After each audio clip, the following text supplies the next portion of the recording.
పిల్లలు రెడీ చేయడం అనేది పేరెంట్స్‌కి చాలా పెద్ద టాస్క్. అది 2-3 ఇయర్స్‌లో ఉన్న కిడ్స్‌ని అయితే ఇంకా కష్టం. ఈరోజు మా అబ్బాయి కొంచెం రిలాక్స్ మోడ్‌లో ఉన్నాడు కాబట్టి ఫస్ట్ బొట్టు పెట్టేసి తర్వాత ఇంట్లో ఉన్న జ్యువెలరీ వేద్దామని అనుకున్నాను. బొట్టు అయితే నీట్‌గా పెట్టించుకున్నాడు గానీ డ్రెస్ వేసుకోవడానికి మాత్రం చాలా ఏడ్చాడు.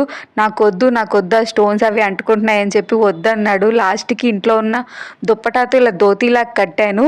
అండ్ కండువా ఇవి లాస్ట్ ఇయర్ మా మమ్మీ స్టిచ్ చేసినవే వేశాను. ఇంట్లో అస్సలు జ్యువెలరీ వేసుకోవడానికి ఇష్టపడలేదు.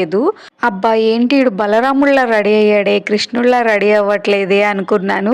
బట్ మేము ఒక ఈవెంట్‌కి అయితే వెళ్ళాము ఇంటి దగ్గరలో ఉన్నదానికి. అక్కడికి వెళ్ళాక ఒక పాపని చూసి నేను జ్యువెలరీ వేసుకుంటాను, నాకు కిరీటం కావాలి, నాకు ఫ్లూట్ కావాలని అప్పుడు అడిగాడు. నేను జ్యువెలరీ అవి క్యారీ చేయకపోవడం వల్ల బాబుకైతే వేయలేకపోయాను. పిల్లలతో ఎక్కువగా ఉంటే ఇదే అనుకుంటా, వాళ్ళు వేసుకుందే నాకు కావాలి, వాళ్ళలాగా నేను రెడీ అవుతానని అప్పుడు రెడీ అవ్వడానికి ఇష్టపడ్డాడు. లాస్ట్‌కి ఈ పాప వల్ల మా అబ్బాయి అయితే కృష్ణుడిలాగా రెడీ అయ్యి నాకు ఒక 2-3 ఫోటోలు సాటిస్ఫైడ్‌గా ఫొటోస్ తీసుకొని ఇచ్చాడు. మా కృష్ణాష్టమి అయితే ఇలా హ్యాపీగా జరిగింది. Thanks for watching everyone.